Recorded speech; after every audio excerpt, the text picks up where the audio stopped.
क्या सरकार आपकी आवाज को चुप करा रही है या आपको सुरक्षित रखने की कोशिश कर रही है?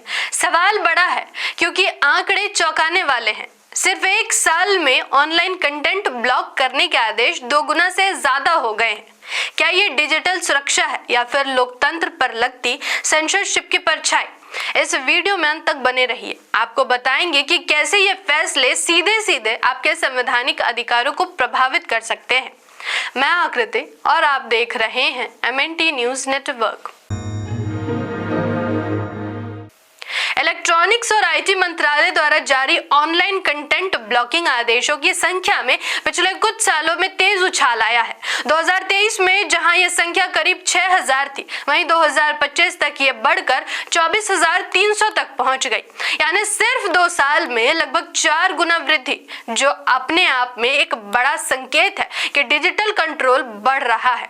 इस पर सरकार का कहना है कि यह कदम डीप फेक, AI जनरेटेड आपत्तिजनक कंटेंट और फेक न्यूज को रोकने के लिए उठाया जा रहा है। करीब 60% आदेश सोशल मीडिया प्लेटफॉर्म X पर, 25% फेसबुक, इंस्टाग्राम और 5% यूट्यूब से जुड़े हैं।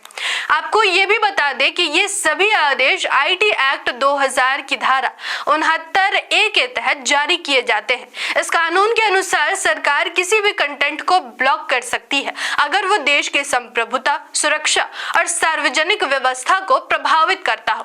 लेकिन असली सवाल यहीं से शुरू होता है। भारतीय संविधान का अनुच्छेद 19(1)(a) हर नागरिक को अभिव्यक्ति की स्वतंत्रता देता है। यानी आप बोल सकते हैं, लिख सकते हैं और सवाल उठा सकते हैं।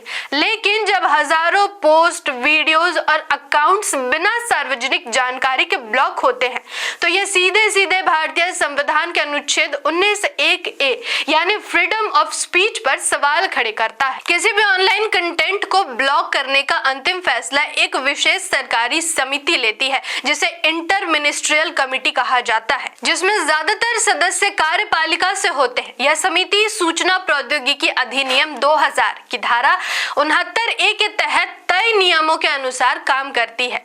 यानी जब भी सरकार को लगता है कि कोई कंटेंट देश की सुरक्षा, कानून व्यवस्था या सार्वजनिक हित के खिलाफ है, तो यह समिति उसकी जांच करती है और फिर उसे हटाने या ब्लॉक करने की सिफारिश करती है।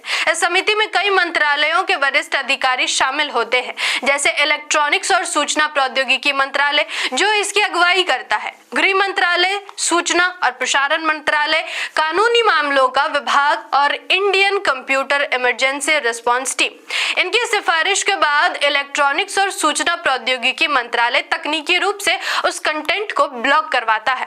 सरल शब्दों में अलग अलग विभाग मिलकर फैसला लेते हैं और फिर सरकार उसे लागू करती है।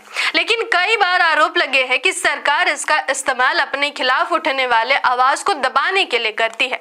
रिपोर्ट्स में यह भी सामने आया कि कई ब्लॉकिंग आदेश राजनीतिक नेताओं और पार्टियों से जुड़े पोस्ट हटाने के लिए भी जारी किए गए हैं।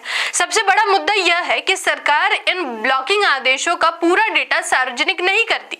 यानी क्या हटाया गया, क्यों हटाया गया और किसने शिकायत की, इन सवालों का जवाब आम जनता को नहीं मिलता। यह स्थिति लोकतंत्र में अंधेरे में सेंसरशिप जैसे लगती है। स्पष्ट जवाबदेही और न्यायिक निगरानी की इतनी बड़ी संख्या में कंटेंट ब्लॉक होना लोकतांत्रिक संतुलन को कमजोर कर सकता है। अगर राष्ट्रीय सुरक्षा का दायरा बहुत व्यापक और अस्पष्ट रखा जाता है, तो इसका इस्तेमाल असहमति या आलोचना को दबाने के लिए भी किया जा सकता है। इसलिए जरूरत इस बात की है कि सरकार सुरक्षा और स्वतंत्रता के बीच संतुलन बनाए रखे। जहां एक तरफ गलत और खतरनाक कंटेंट पर कार्रवाई हो, वहीं दूसरी तरफ नागरिकों की आवाज और सवाल पूछने का अधिकार सुरक्षित रहे। धन्यवाद। जय संविधान, जय लोकतंत्र, जय भीम, जय मूल्यवासी। MNT न्यूज नेटवर्क को सब्सक्राइब करें, लाइक और फॉलो करना ना भूलें। साथ ही बेल आइकॉन दबाकर जन जागृति की मुहिम में जुड़े रहें।